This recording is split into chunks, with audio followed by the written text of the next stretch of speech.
அவர்களையும் அமைச்சர் அவர்களையும் எம்பி அவர்களையும் சட்டமன்ற உறுப்பினர்களையும் மேடைக்கு வருக என்று அழைக்கின்றேன்.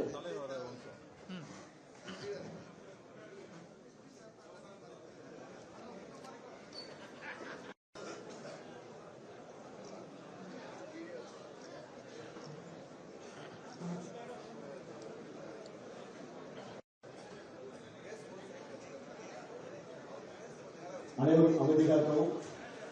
நம்முடைய சக்தி கேந்திரத்தை தொடர்ந்து நமக்கு விலகிக் கொண்டிருந்தார்கள். இன்னும் சிறிது நேரம் அவர்கள் நம்முடைய அந்த செயல் திட்டங்களை பற்றி